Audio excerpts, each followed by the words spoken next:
అదేవిధంగా ఈరోజు Ghanpur కేజీబీవీని, Ghanpur model school కూడా సందర్శించడం జరిగింది. అక్కడున్న సమస్యలను విద్యార్థులను, ఉపాధ్యాయులను అడిగి తెలుసుకోవడం జరిగింది. మోడల్ స్కూల్కు కేజీబీవీకి సరైన అప్రోచ్ రోడ్ లేదు. రెండు స్కూళ్ళల్లో కూడా ఒక రాతి మీద కట్టారు కాబట్టి ప్లే గ్రౌండ్స్ కూడా లేవు.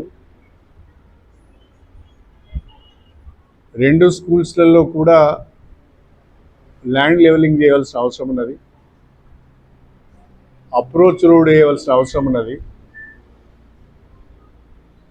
మోడల్ స్కూల్లో ఒక బ్లాక్ ఇన్కంప్లీట్గా ఉన్నది, దాన్ని పూర్తి చేయవలసిన అవసరం ఉన్నది.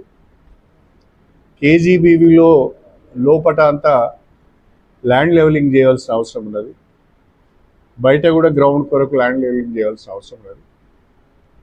ఇవన్నీ కూడా ఎస్టిమేట్ చేయమని అధికారులకు సమీక్షా సమావేశంలోనే ఆదేశాలు ఇవ్వడం జరిగింది. ఆ ఎస్టిమేట్స్ రాగానే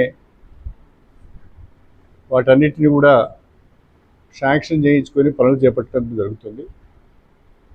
అదే కాకుండా మన దగ్గర ఉన్న సోషల్ వెల్ఫేర్ గురుకుల పాఠశాల కానీ, ట్రైబల్ వెల్ఫేర్ గురుకుల పాఠశాల కానీ, ఇంకా నియోజకవర్గ వ్యాప్తంగా ఉన్న అన్ని గురుకుల పాఠశాలల్లో, అన్ని కేజీబీవీలు, అన్ని మోడల్ స్కూళ్ళు, జెడ్పీ స్కూళ్ళల్లో కూడా సమస్యలను తెలుసుకొని వాటిని పరిష్కరించే ప్రయత్నం తప్పకుండా చేయడం జరుగుతుంది అని చెప్పి ఈ సందర్భంగా తెలియజేస్తున్నాను.